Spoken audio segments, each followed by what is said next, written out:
लेकिन आज हम खवारिज जो है उसकी मुतलकन जो है उसकी एक जो जनरल पिक्चर आपके सामने रखेंगे कि खवारिज क्या हैं। कि एक वक्त आगे ये खारजी एक ऐसा फ़िरका पैदा होगा कि जो दीन से यूँ निकल जाएंगे कि जैसे तीर कमान से निकलता है, कि वक़्त का जो हाकिम या बादशाह है ये उसके ख़िलाफ़ रूगर्दानी करते हैं, उसके बागी बनते हैं। जंग सिफ़ीन हुई हज़रत अमीर मुआविया रज़ी अल्लाह तआला अन्हु और हज़रत अली मुर्तज़ा रज़ी अल्लाह के दरमियान, तो इन दोनों को जो है वो बना कर भेजा गया हकम कि ये सालसी करें। तो ये जो खारजी थे इन्होंने वहाँ ये नारा लगा दिया ला हुक्मा इल्ला लिल्लाह।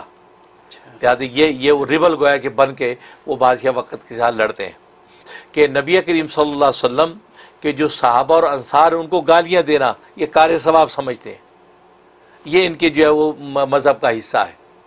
हज़रत ये वक्त आ गया है हमारे लताइफ़ इल्मी का, जो पिछले हफ्ते जो सिलसिला शुरू किया था कि 73 फ़िरक़ों की बात हो रही थी। जी तो वहीं से जहाँ से हमने वो ख़त्म किया था वहीं से मैं रिक्वेस्ट करूँगा आपसे कि आप शुरू करें।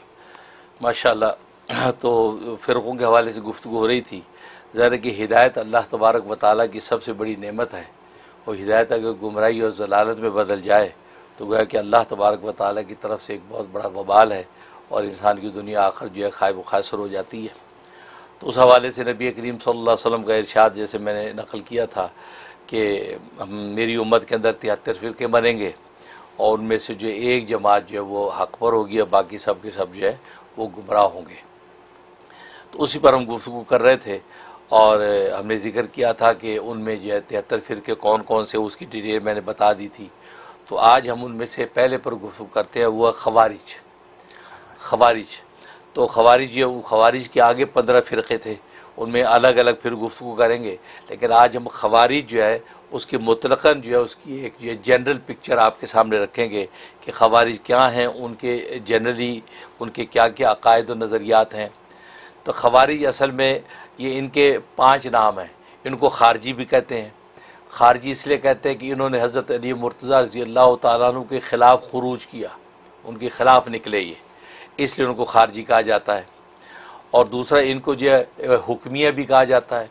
हुक्मिया इसलिए कहा जाता है कि हज़रत अबू मूसा अशरी रज़ी अल्लाह तआला अन्हु और हज़रत अमर इब्न आस रज़ी अल्लाह तआला अन्हु, इन दोनों को जो है वो जंग सिफ़ीन के अंदर जो है हाकम बनाकर भेजा गया। इनको सालिस बनाया कि जब जंग सिफ़ीन हुई हज़रत अमीर मुआविया रज़ी अल्लाह तआला अन्हु और हज़रत अली मुर्तज़ा रज़ी अल्लाह के दरमियान, तो इन दोनों को जो है वो बनाकर भेजा गया हाकम कि ये सालसी करें।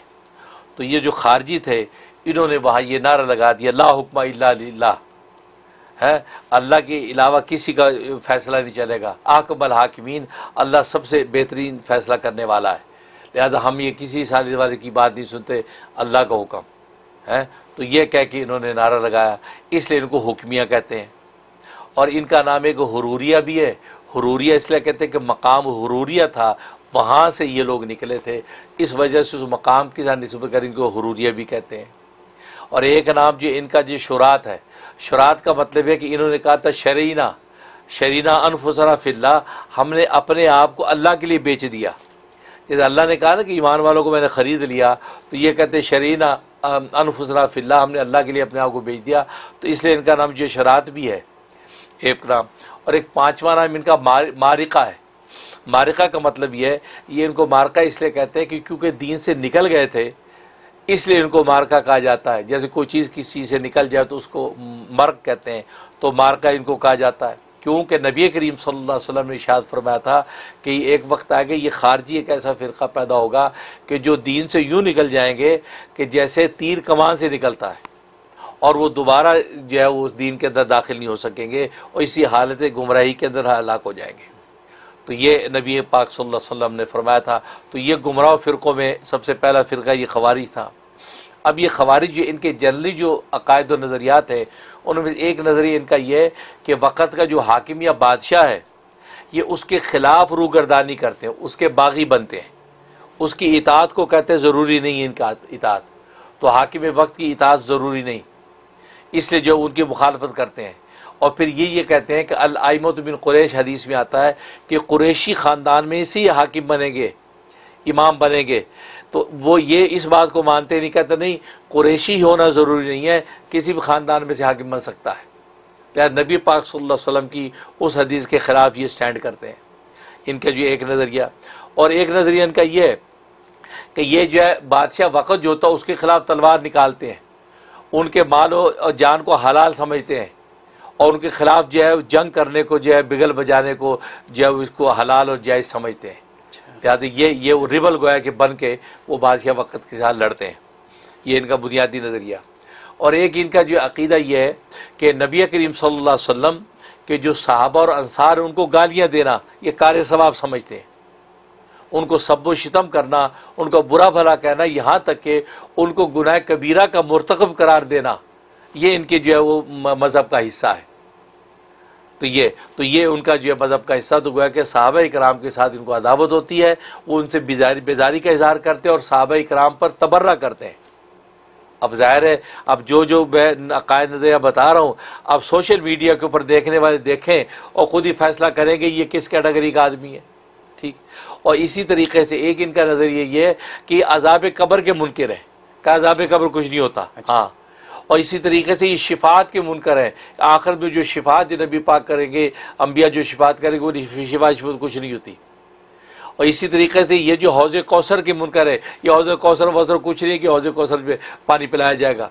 तो गोया कि ये तीन बुनियादी अक़ीदे जो अहले सुन्नत वल जमात के, ये उसके बिल्कुल ख़िलाफ़ है, कहते हैं इनमें से कुछ भी नहीं। और आज आप सोशल मीडिया पे उठा के देखें, स्कॉलर कितना कुछ कहते हैं। बाज़ का अज़ाब कब्र के मुनकर आपको मिलेंगे, बाज़ का शिफात का इनकार करेंगे।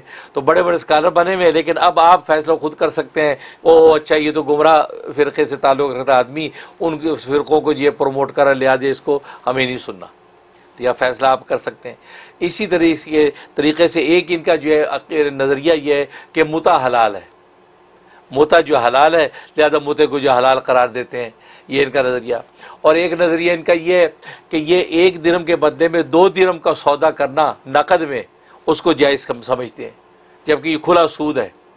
1 दिरहम के बदले में 2 दिरहम का सौदा नकद में करना, ये खुला सूद है, तो ये इसको हलाल करार देते हैं।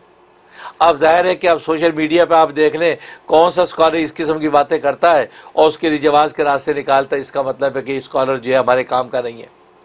इसी तरीके से इनका एक नज़रिया ये है कि मोज़ों पर मसा करना या मोज़े पहन के नमाज़ पढ़ना, उसको जायज़ नहीं समझते।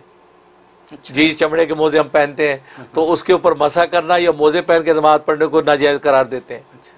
ये इसके, अब ज़ाहिर है कि इस किस्म की कोई बातें अगर करे सोशल मीडिया पे, आप समझ जाए कि भाई ये बंदा जो दूसरी कैटेगरी का है, जो मोज़ों के बारे में बात कर रहा है।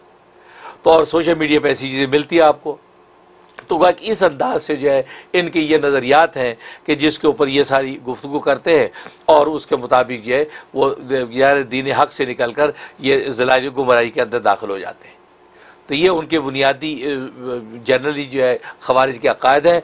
अब आगे इनके जो है 15 फ़िरक़े, अब 15 फ़िरक़ों में अलग अलग फ़िरक़े पर आगे हमारी गुफ्तगू होगी और फिर उनकी क्या क्या नज़रिए इनमें से वो आपके सामने इंशाअल्लाह हम रखते जाएंगे।